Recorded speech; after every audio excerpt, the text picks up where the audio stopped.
What does your Sunday usually look like? I would be asleep, so probably. If I hadn't invaded your apartment? Yeah, I would still be asleep. My bad. Live from New York, it's Saturday night! Was there any skits from last night that you really liked? I like the Casey and JoJo one was fun. Yeah. There was a lot of strong sketches last night, and then the hip hop one was really fun. You had one that you thought was gonna air. I mean, it was close to airing. Yeah, I don't ever think it's gonna air until it airs. It was close to airing, though. Yeah. Is it frustrating when that doesn't happen? Of course, you spend the whole week writing a thing and working on a thing, and then no one got to see it. But Sam J starts her Sundays a little later these days, now that she's a rookie writer on SNL. None of her sketches have aired yet. She's still getting used to writing for other people. No, be white.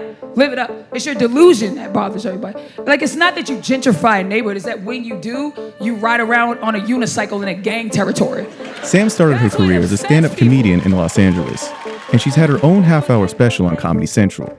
She's one of 7 new writers on SNL. The show, which premiered in 1975, now has one of the most diverse staff in its history. I just want to write the stuff I want to make that kind of like isn't the show's not already servicing. What's that? Like what? You know, urban culture stuff that they may not necessarily have their pulse on. Gay culture stuff that they may not necessarily have their pulse on. Just who I am. You know what I mean?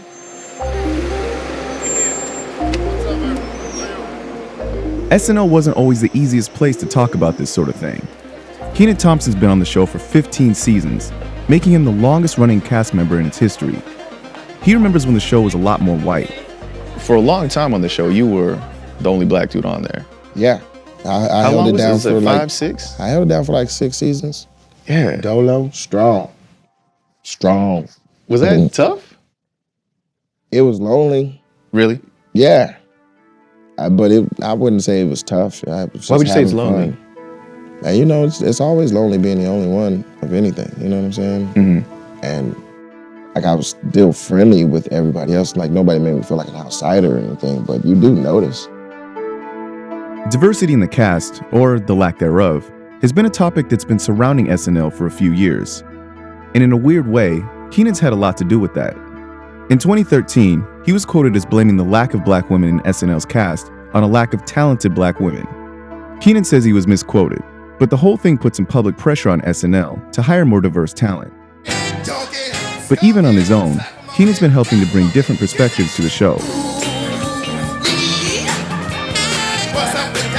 First, there was What Up With That? Let's take a look at our final Jeopardy category. And then Black Jeopardy, which in turn have brought in a lot of viewers who might not have been watching the show before.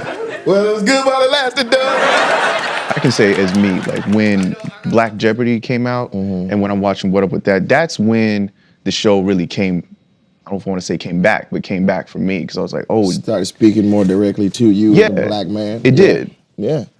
And you know, I've always wanted to have a large hand in that and like representing the community very well in a way that's like, yeah, we can do like only black references, but it'll be in a smart way where anybody can kind of get the joke. That's kind of like when I felt like I was like, oh, that's a big sketch.